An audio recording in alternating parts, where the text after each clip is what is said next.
우리 한번 따라해 보겠습니다. 상황과 상관없이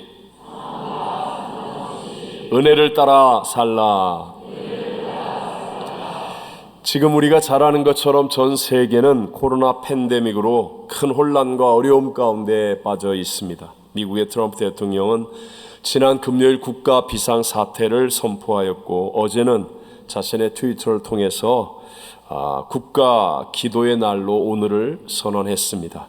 코로나19는 전염성이 빠른 질병이기에 서로를 경계하고 거리를 두면서 우리가 지금까지 살아왔던 일상의 모든 패턴들을 바꾸어가고 있습니다. 오랫동안 준비한 여행이나 행사, 모임들이 줄줄이 취소되고 있습니다. 마스크 품귀 현상으로부터 이런저런 물건들이 모자란다고 하니까 괜한 두려움과 공포에 사로잡혀서 생필품 사재기까지 일어나고 있습니다. 자칫 잘못하면 인종차별과 지역 혐오, 심지어는 종교 갈등까지도 염려할 지경이 되어가고 있습니다. 이러한 때에 하나님을 아빠 아버지로 믿고 있는 예수 부활의 생명으로 거듭난 우리 그리스도인들은 어떤 태도와 자세로 살아야 하겠습니까? 오늘 성경은 초대교회에서 최초의 집사로 세움을 받은 스데반 집사님에 대해서 말씀하고 있습니다. 우리 8절 말씀만 함께 읽어봅니다. 스데반이 은혜와 권능이 충만하여 큰 기사와 표적을 민간에 행하니. 스데반 집사를 통해서요, 하나님의 권세와 능력이 그대로 나타날 정도로 은혜와 능력이, 권능이 충만하였다라고 말합니다. 그를 넘어뜨리기 위해서 대적하는 사람들이 사람들을 매수하고 또 거짓 증언을 하기까지 했지만, 그런 악한 자들도 스데반 집사의 지혜와 성령이 충만함을 이길 수가 없었다고 성경은 말합니다. 스데반 집사는 모든 세상의 사람들로부터도 칭찬을 받는 사람일 뿐만 아니라 담대하게 주의 복음을 전함으로 하나님께도 인정을 받는 사람이었습니다. 바로 그 다음 7장을 보면 복음을 전하다가 돌에 맞아 죽는 장면이 나옵니다. 세상과 사람들로부터 핍박을 받으면서도 그는 마지막 순간까지 용서하며 중보 기도하는 사람이었습니다. 또 스데반 집사는 복음을 전하다가 돌에 맞아 순교한 최초의 성도가 되었는데요. 그 때문에 오히려 사울이라고 하는 청년이 바울로 변화되는 계기가 되었고, 기독교 역사상 가장 위대한 선교 역사를 이루게 하는 그런 순교자가 되었습니다.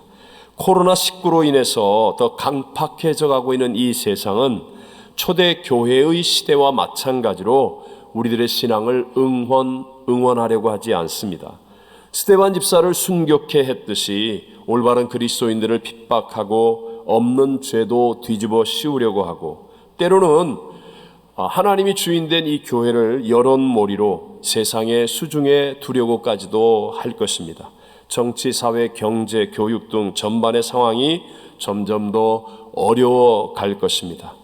우리는 과연 이러한 시대에 어떻게 살아야 하나님이 보시기에도 합당하고 또 시간이 지난 후에도 부끄럽거나 후회함이 없고, 그리고 하나님 나라의 열매도 풍성히 얻을 수가 있겠습니까? 오늘 이 스데반 집사를 통해서 하나님께서 이 시대를 사는 우리들에게 주시는 세 가지 은혜를 함께 나누고자 합니다. 첫 번째, 상황과 조건을 바꾸려는 삶이 아니라 복음 전파의 사명을 이루는 삶을 살아야 합니다.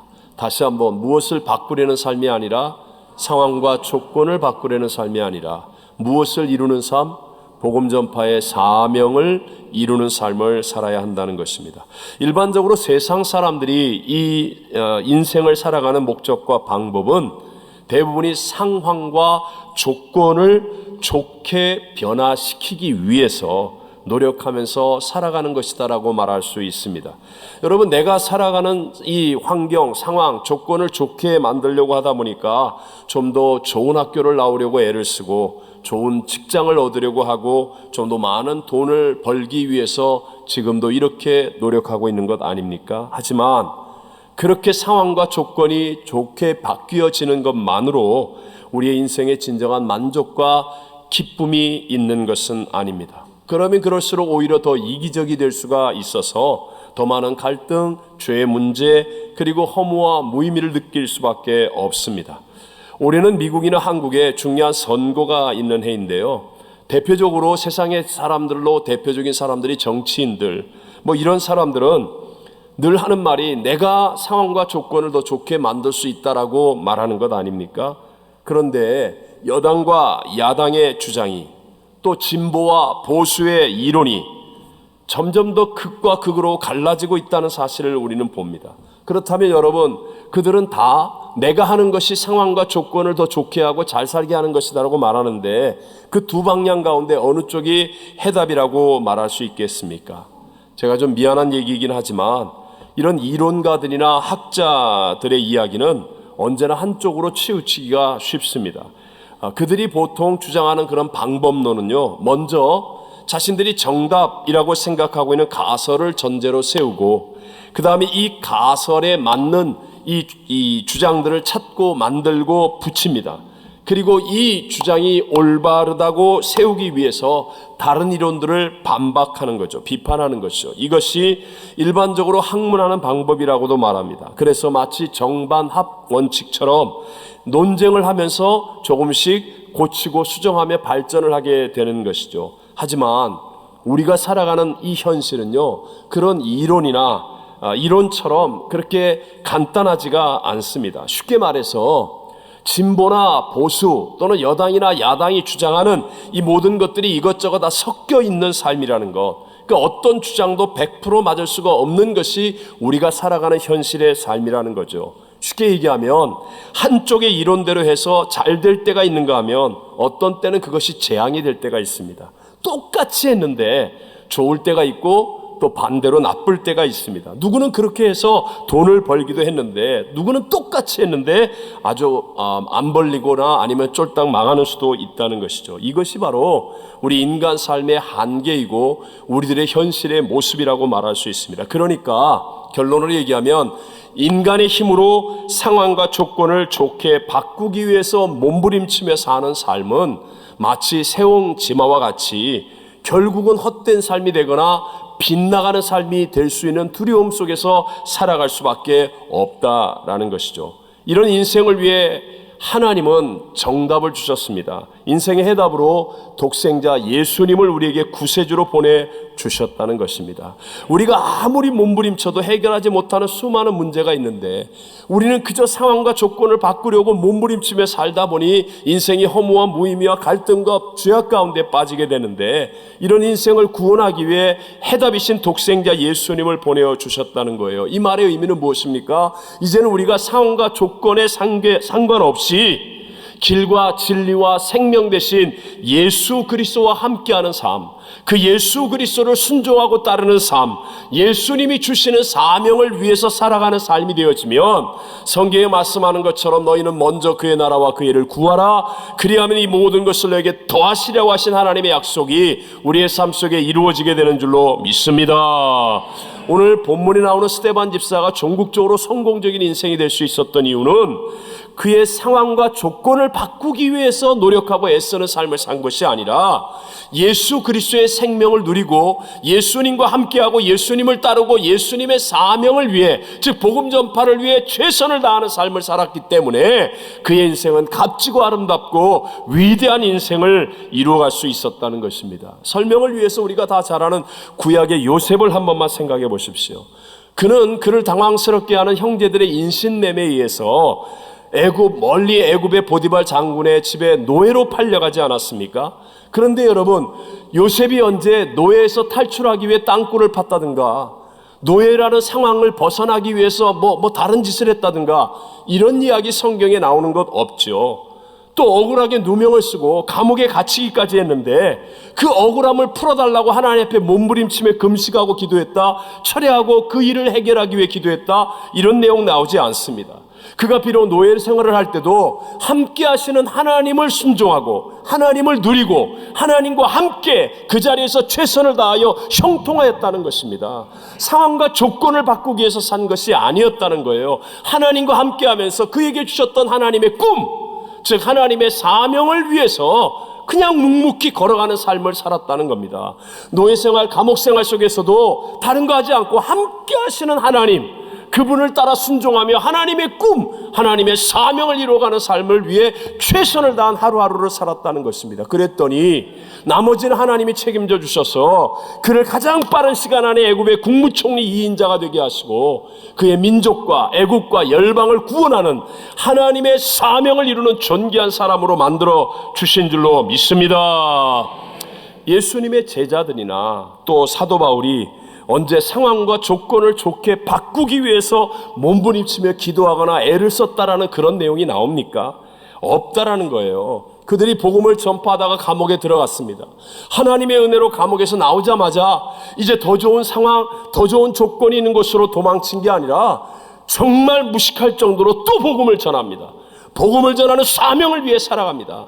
그랬더니 하나님께서는요, 감옥의 문도 열어주시고 착고도 풀어주시고 하나님이 함께 하시는 그 놀라운 역사와 증거를 오늘 이 시간 우리들에게까지 증거하는 위대한 일들을 이루어 주신 줄로 믿습니다.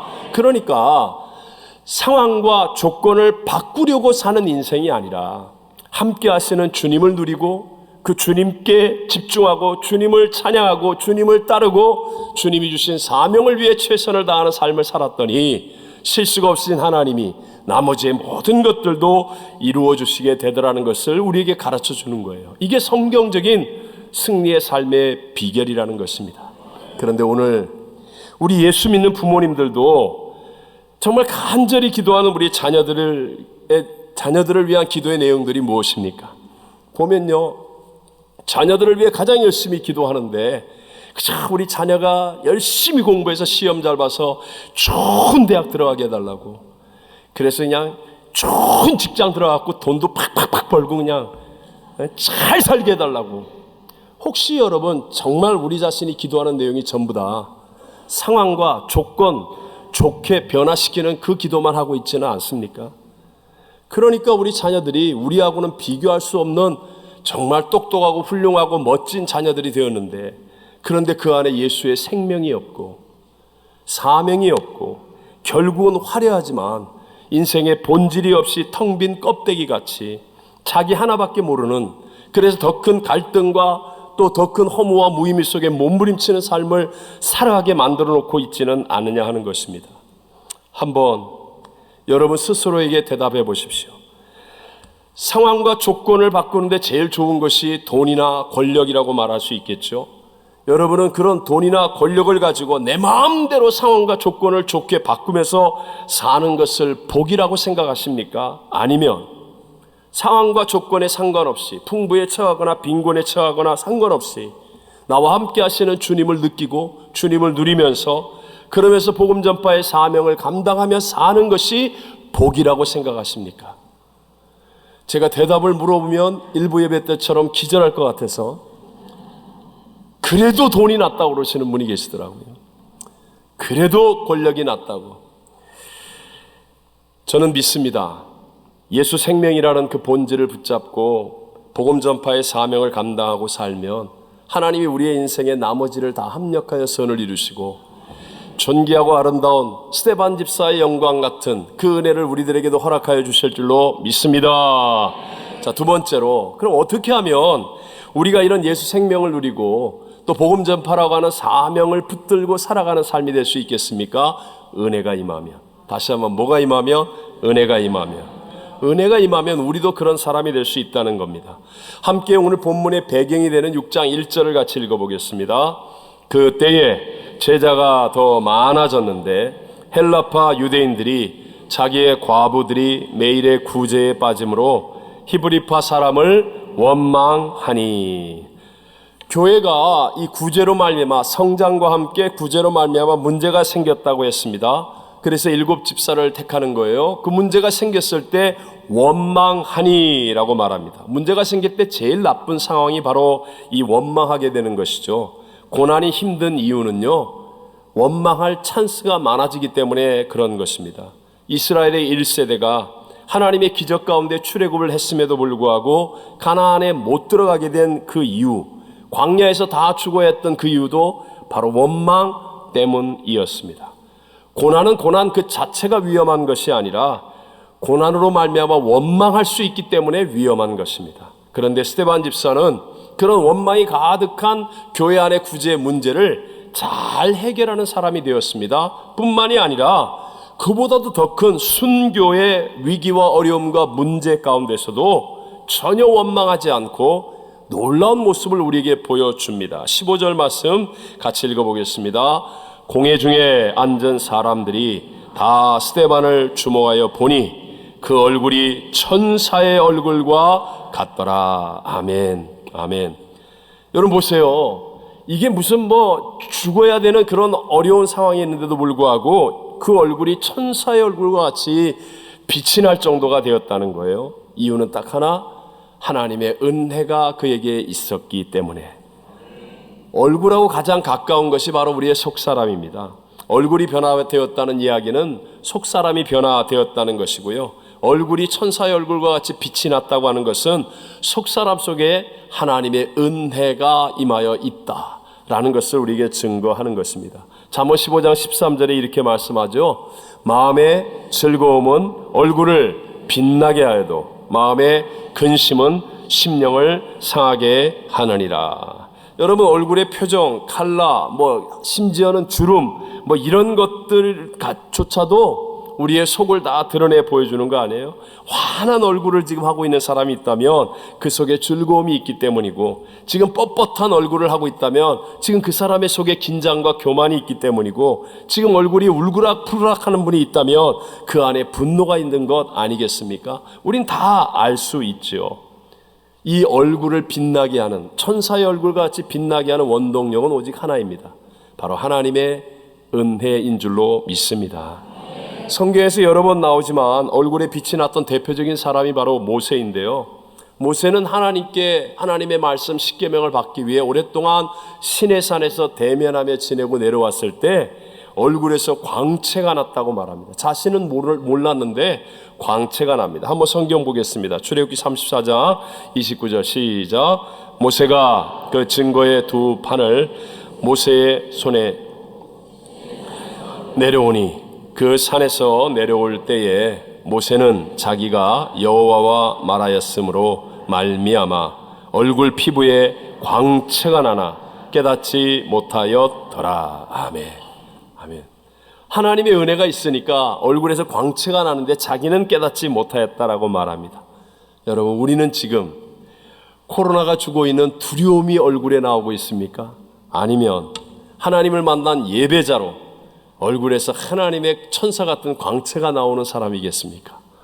여러분, 내일부터 세상에 나가서 정말 하나님을 만난 예배자의 그 얼굴의 광채가 여러분 주변을 살리는 빛처럼 나타나게 되시기를 바랍니다. 이런 은혜는 나에게 있는 것이 아니라 하나님이 주시는 것 아니겠어요? 그래서 은혜를 아는 사람은, 은혜를 경험한 사람은, 은혜의 맛을 본 사람은 기도하게 되어 있다는 거예요. 기도한다는 거예요. 모든 능력의 원천은 나에게 있지 않고 하나님께 있다는 것을 알기 때문입니다. 기도하니까 스데반 집사는 그 은혜로 말미암아 얼굴이 천사와 같이 빛나는 사람이 되고, 그리고 기도하니까 그리스도의 이름으로 큰 기사와 표적을 행하여서 악한 귀신을 쫓아내는 권능이 충만한 사람이 되었다는 것입니다. 이게 바로 놀라운 선순환의 역사입니다. 은혜가 임하니까 천사와 같이 빛이 나는 아름다운 얼굴로 변화되고, 이 은혜의 맛을 아니까 그래서 하나님 앞에 기도하게 되고, 기도하니까 권능이 임하여서 하나님의 새 일들을 이루어가는 선순환의 축복의 사람이 된 것입니다. 요즘 코로나 사태로 교회에서의 예배 문제를 너무나 쉽게 세상이 함부로 말합니다. 우리보다 먼저 겪은 한국의 경우를 보면 마트, 백화점, 회사, 술집, 음식점, 심지어는 약국 앞에도 얼마나 많은 사람들이 줄을 서 있는지, 그런데도 불구하고 그들은 그런 것을 닫으라고 말하지 않습니다. 아까도 봤지만 우리 교회는 이렇게 점잖게 딱 떨어져서, 오늘 보니까 딱 떨어질 만큼만 왔네. 얼마나 이게 여기 그런데 이거 가지고는 시비를 걸고 저기 붙어가지고 막 물건 가지고 싸우는 저기는 내가 봤을 때는 더 왜 그럴까요? 자기들이 불편하기 때문에. 근데 교회는 이건 자기들 불편한 거 없으니까 화풀이 하는 거죠. 꼭 그런 것은 아니겠지만, 선한 뜻도 있겠지만, 그러나 우리가 너무 쉽게 생각하면 안 돼요. 성경은 재앙을 예언할 때마다 하나님 앞에 회개하고 부르짖으면 치유하여 주신다라고 약속하고 있습니다. 여러분, 세상의 것들도 없으면 불편하지만 사실은 교회가 하나님 앞에 예배드림이 없으면 진짜 고통이 당하고 진짜 어려움이 계속된다는 사실 또한 알고 교회의 중요성, 예배의 중요성도 알아야 합니다. 물론 각자의 건강 상태와 형편이 다르기 때문에 우리 서로 조심해야 되지만, 그리스도인들은 이 공동체와 이 땅을 살리는 하나님이 선택한 사람이라는 것을 믿고, 여러분 분명한 사명을 가지고 올바른 믿음의 길을 가게 되시기를 주의 이름으로 축복합니다. 허드슨 테일러의 생애라는 책에 보면 중국의 이 멋진 얘기가 나옵니다. 제가 참 감동을 받았던 얘기인데요. 중국의 해가 뜰 때 허드슨 테일러는 언제나 무릎을 꿇고 있었다. 중국이 캄캄한 흑암의 땅이었습니다. 복음이 없는 곳이었습니다. 그런데 그 내륙, 아무것도 없는 그곳에 들어가서 중국 대륙의 복음화를 이루고 수억의 사람들을 하나님께로 돌아오게 했던 이 위대한 허드슨 테일러, 이 한 사람이 무릎 꿇고 기도함을 통하여 이 놀라운 일들이 일어나게 되었다는 것입니다. 그런 의미에서 오늘날도 은혜와 권능의 기초에는 언제나 기도가 있습니다. 여러분, LA는 그런 추운 겨울이 없지만 우리 한국에서 겪어봤던 것처럼 겨울에 아무리 녹이려고 애를 써도 녹지 않은 땅이나 아니면 눈덩이들, 그것도 봄이 오면 너무 자연스럽게 녹아서 없어지지 않습니까? 너무 봄 기운에 자연스럽게 온 천하가 꽃들로 만발하는 것을 우리는 보게 되지 않습니까? 마찬가지로 우리의 기도가 쌓이면 너무나 자연스럽게 하나님의 권능이 이 땅 가운데 임하게 되고, 이 코로나는 물러가고 하나님의 성령의 새바람이 불어오게 될 줄로 믿습니다. 그래서 저희 교회는 내일부터 우리 교회가 릴레이 금식 기도를 선포합니다. 정말 이 코로나 바이러스와 같은 전염병을 근원적으로 물리칠 수 있는 회개와 기도의 한 사람이 되어서 우리 하나님의 은혜로 예수 생명과 복음 전파의 사명으로 우리 멋지게 승리할 수 있게 되시기를 바랍니다. 마지막 세 번째로요, 고난은 오히려 상황과 조건보다 예수 생명과 복음 전파의 사명을 붙들 수 있는 기회가 되게 해준다는 거예요. 고난이 오히려 이런 것들을 이루게 하는 더 좋은 기회가 된다. 초대교회에 핍박과 고난이 있었기 때문에 스데반 집사가 예수의 생명 가운데서 복음 전파의 사명을 붙들고 살았던 사람임이 확실하게 증거되지 않았습니까? 진짜 믿음인 것이 증거될 수 있었다는 것이죠. 사도행전 12장을 보면 야고보 사도와 베드로 사도가 똑같이 헤롯 아그리빠 왕위에서 이 감옥에 갇히고 핍박을 당합니다. 그런데 야고보 사도는 순교를 당하고 베드로 사도는 풀려나갑니다. 사실 야고보 사도와 베드로 사도는 똑같은 날, 똑같은 갈릴리에서 똑같이 주님의 부르심을 받은 사람들입니다. 직업도 같은 어부이고 나이도 엇비슷한 사람들입니다. 이후에 3년 동안 늘 예수님과 함께 부활 승천하시기까지 늘 주님과 똑같은 제자로 밤낮을 함께 지냈던 사람들입니다. 그 이유도 마찬가지였죠. 그런데 두 사람이 다 헤롯 왕위에서 감옥에 갇혔는데 한 사람은 순교를 당하고 한 사람은 풀려나는 기적을 체험합니다. 하나님의 메시지가 무엇입니까?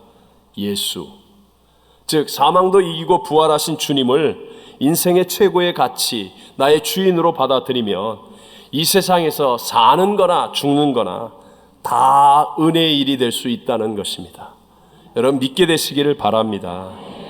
죽는 것도 유익이 될 수 있고요, 더 큰 하나님의 영광을 드러낼 수 있고요, 더 놀라운 하나님의 역사를 이룰 수 있다. 그러니까 예수를 믿는 우리들에게 때때로 고난이 다가오지만 이 고난은 실패가 아니고요, 고난은 잘못된 것이 아니라는 거예요. 오히려 우리의 진짜 믿음을 증거할 수 있는 기회도 될 수 있고 하나님께 영광을 돌릴 수 있는 기회도 될 수 있다라는 것입니다. 반대로 실제로 미국 텍사스 어느 교회라고 얘기하죠. 있었던 이야기죠. 교회 한쪽에다가 아마 교육관을 지으려고 했는지 이게 건물을 지으려고 땅을 파는데요, 유전을 발견한 겁니다. 유전. 그래서 와, 대단한 일이죠. 교회의 리더십들이 모여서 회의를 했습니다. 이제 앞으로 이 유전을 통하여 엄청난 이익이 발생하게 되는데 그걸 어떻게 할 것인가 회의를 해서 교인의 숫자대로 n분의 1로 나누기로 했습니다. 거기까지는 나름 그렇게 잘못된 건 아닌 것 같은데요.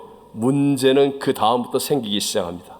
이제 진짜 유전을 통해 돈이 들어와서 n분의 1로 나누기 시작하니까요. 그때부터 새신자를 안 받는 거예요. 이제 돈이 들어오니까 예수 그리스도가 사라지고 복음 전파라는 사명을 망각하고 서로 간에 쫓아내기 위해서 싸움박질하는 거예요.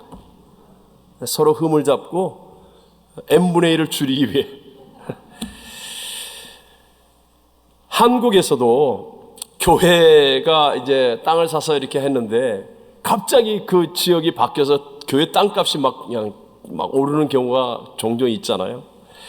그래가지고 교회에서 조금 어떻게 임대료를 받았는데 그게 어마어마하게 올라가지고요, 몇 배의 수익을 남게 된 경우, 물론 다 그렇다고 얘기하지는 할 수는 없겠지만 일반적으로 보면 그렇게 되어서 잘 되는 교회는 없었다고 합니다. 편해지면 예수 생명을 붙들고 복음 전파의 사명을 위해 살아가는 인생이 되는 것이 아니라 편해질수록 오직 환경과 상황과 조건만 좋게 바꾸려고 애쓰는 삶이 되어지기 때문에 그렇습니다. 그래서 때로는 하나님께서 우리에게 고난을 허락하시는 거예요. 너 정말 예수 생명을 붙들고 있니? 너 정말 복음 전파의 사명으로 올바르게 살고 있니? 우리에게 확인하는 거예요. 너 믿음이 진짜 믿음이니? 너 정말 예수 한 분이면 너 정말 이런 불경기도, 이런 어려움도, 이런 고통도, 이런 전염병도 두려워하지 않고 믿음으로 살아갈 수 있겠니? 하나님은 우리에게 진짜 믿음을 확인하시는 것입니다. 이 고난의 유익을 통하여 오히려 믿음의 분량이 커지고 용량이 커지는 것이라고 말할 수 있죠. 코로나19는 지금 전 세계적인 고난입니다. 하지만 이것 또한 지나갑니다. 그러나 이 고난을 믿음으로 잘 견뎌 이기면 우리의 용량이 커지는 거예요. 믿음의 용량이 커지고 우리 앞에 앞으로 어떤 상황, 어떤 조건이 다가온다 할지라도 우리는 예수의 생명을 누리면서요, 담대하게 복음 전파의 사명을 붙들고 끝까지 달려가는 역전승을 이룰 수 있는 사람이 되어질 줄로 믿습니다. 정리하겠습니다. 스테반 집사님이에요. 우리와 같은 그런 믿음의 사람이라는 겁니다. 우리와 같은 어려움과 고난의 시대를 지냈습니다.